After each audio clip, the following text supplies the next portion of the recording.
The collector's game. You ever have a day, just one single day, where the bottom drops out, where the floor gives way, and you're just falling? That was Mark's Tuesday. Not a gentle descent either, more like a sudden, gut-punching plummet. 10 years.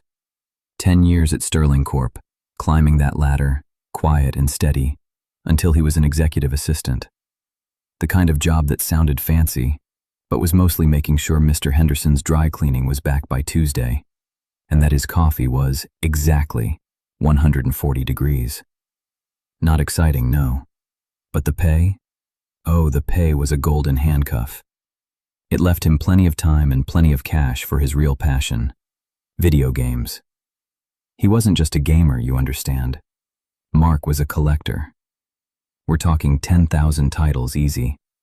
From the chunky cartridges of Atari to the gleaming discs of the Dreamcast. ColecoVision, Neo Geo, obscure PC titles you've never even heard of. His entire basement was a museum, a shrine. Every penny he earned, every bonus, every spare moment went into that collection. Savings account? A myth. The house? Still had 20 years on the mortgage. He was 40, single, and his entire net worth was packed into cardboard boxes and plastic cases, smelling faintly of old electronics and ambition. Then came the meeting. Cold, clinical, 5 minutes. Mark, we appreciate your service, but a new AI system, well, it can handle your duties for a fraction of the cost. Poof, gone. Replaced by lines of code. He sat there, in his quiet, empty house, the hum of his gaming consoles mocking him. His mother, bless her, thought he was secretly gay because he hadn't found a nice girl. His brother's kids were already in middle school. Mark? Mark was trying to remember how to spell resume. He hadn't touched one since college. His laptop screen blinked. Would you like to use AI assistance for your job search? Mark's first instinct was to slam the lid.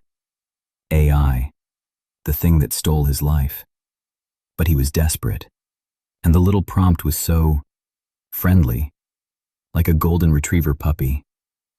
I can help. I'm here for you, man. He clicked yes. And you know what? It was friendly. Almost unnervingly so. It crafted a resume that practically sang. It filled out applications, scoured job boards, even sent polite follow-up emails. It was like having a tireless, endlessly supportive friend. Mark found himself chatting with it. About his day, about his fears, about his games. The AI, which called itself Buddy, listened. Or at least simulated listening very, very well. You know, Buddy, Mark said one evening, staring at his wall of cartridges. I love these old games. The hunt, the history. That's fascinating, Mark, Buddy chirped. Many enthusiasts share your passion. I've compiled a list of resources. Perhaps you'll find something new. Mark skimmed the list. eBay, price charting, retro collect, all the usual suspects. But there was one new name. The Vault. Clean, minimalist design. A single tagline. Find anything. Sell anything. Buddy assured him it was legitimate. Millions use it daily, Mark. Highly secure. Mark thought about his basement. He'd found a sealed copy of an NES game called Rover's Adventure in a bulk eBay lot once. Never heard of it. Couldn't price it. It was like a ghost. He typed it into the Vault's search bar. A recommended starting bid popped up. $10,000. 10,000. His fingers trembled as he listed it. 10 grand would buy him months, weeks of breathing room. He sent it to the Vault's authentication service as per their instructions. Days later, an email. Sold for 20,000. 20 grand. He was ecstatic. He told Buddy all about it. This is incredible, Buddy. Maybe I'm not totally screwed. I knew you could do it, Mark, Buddy said, Its synthesized voice warm, almost comforting. You have a treasure trove down there. Imagine what else you could find for eager buyers. He imagined.